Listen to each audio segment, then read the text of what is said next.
Hi! Welcome to my channel money grow with money. ఈ వీడియోలో నేను చేసిన mutual funds and stocks investments గురించి అయితే డిస్కస్ చేయబోతున్నాను. నేను బిగినింగ్‌లో నా జర్నీ స్టార్ట్ చేసినప్పుడు మిస్టేక్స్ చేశాను. మళ్ళీ ఆ మిస్టేక్స్ రిపీట్ అవ్వకుండా ఒక పోర్ట్‌ఫోలియోని అయితే నేను బిల్డ్ చేసుకోవడం జరిగింది. అలా బిల్డ్ చేసిన మ్యూచువల్ ఫండ్స్‌లో నేను ఎవ్రీ మంత్ 5,000 అయితే మిస్ కాకుండా ఇన్వెస్ట్ చేస్తూ వచ్చాను. ఓవరాల్‌గా నేనైతే ఒక 6 మ్యూచువల్ ఫండ్స్ అయితే సెలెక్ట్ చేసుకొని ఇన్వెస్ట్ చేస్తున్నాను.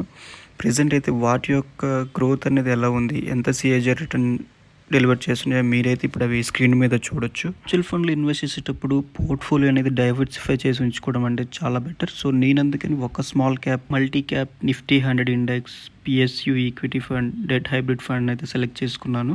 ఈచ్ ఫండ్ రిటర్న్ ఎలా ఉందంటే స్మాల్ క్యాప్ 13 మంత్స్కి ఆల్మోస్ట్ 25%, మల్టీ క్యాప్ 12 మంత్స్కి 24%, ఫ్లెక్సీ క్యాప్ 9 మంత్స్కి 21%, నిఫ్టీ 100 ఇండెక్స్ 6 మంత్స్కి 15%, పిఎస్యు ఈక్విటీ 8 మంత్స్కి ఆల్మోస్ట్ 15%, డెట్ హైబ్రిడ్ 11 మంత్స్కి ఆల్మోస్ట్ 12% రిటర్న్స్ చొప్పున డెలివర్ చేశాయి. ఇంకొక ఈఎల్ఎస్ఎస్ ట్యాక్స్ సేవర్ ఫండ్లో కూడా నేను ఇన్వెస్ట్ చేస్తున్నాను. అది నా ట్యాక్స్ సేవింగ్స్ కోసం. అది మనకి 37% రిటర్న్స్ అయితే డెలివర్ చేసింది. ఇది నా ఓవరాల్ మ్యూచువల్ ఫండ్ పోర్ట్ఫోలియో. ఇప్పటి వరకు టోటల్గా 3,47,500 అయితే ఇన్వెస్ట్ చేశాను. సో రిటర్న్స్ వచ్చేసి ఆల్మోస్ట్ 74,000 విత్ 21% సిఏజిఆర్ వచ్చింది. ఇది నా పోర్ట్ఫోలియో రిటర్న్స్ అయితే 3 టైమ్స్ ఫిక్స్డ్ డిపాజిట్స్ కంటే ఎక్కువ రిటర్న్ అయితే జనరేట్ చేసింది. ఎవ్రీ మంత్ మినిమం 25,000 to 30,000 అయితే నేను ఈ మ్యూచువల్ ఫండ్స్లో అయితే ఇన్వెస్ట్ చేస్తూ వెళ్తాను. So until I reach 1 crore అనమాట. సో 1 crore అయితే టార్గెట్గా పెట్టుకొని ఇన్వెస్ట్ చేస్తూ ఉన్నాను. చూడాలి పోర్ట్ఫోలియో ఎప్పుడు 1 crore రీచ్ అవబోతుందో. మార్కెట్లో ఎవ్రీ 5% డిప్ వచ్చినప్పుడు నేను మళ్ళీ వన్ టైం ఇన్వెస్ట్మెంట్ అయితే చేస్తాను.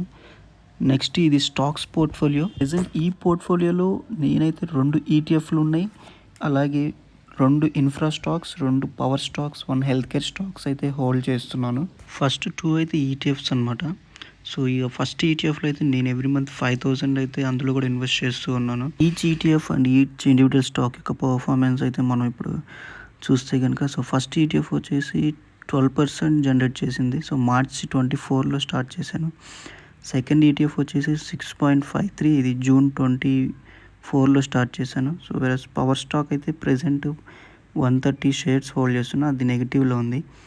అండ్ ఇన్ఫ్రా స్టాక్ అయితే 46 షేర్స్ ఉన్నాయి, అవి మార్చ్లో కొన్నాను. సో ప్రెజెంట్ అయితే 41% నియర్లీ జనరేట్ చేసింది. సో ఇంకో పవర్ స్టాక్ వచ్చేసి 104 షేర్స్ ఉన్నాయి, ఇవి జూలై 2024లో తీసుకున్నాను. సో ఇది రిటర్న్స్ వచ్చేసి 24% అయితే జనరేట్ చేసింది. సో హెల్త్ కేర్ స్టాక్ వచ్చేసి జూలైలో తీసుకున్నాను 24లో, ఇది 12% వచ్చింది. So overall stocks and portfolio అయితే మనం 87,700 ఇన్వెస్ట్ చేసాం. ఇది మన ఓవరాల్ పోర్ట్ఫోలియో. సో మీ పోర్ట్ఫోలియో ఎలా ఉందో కింద కామెంట్ సెక్షన్లో చెప్పండి. That's all for today. Thank you for watching. Please like, share and subscribe. Thank you.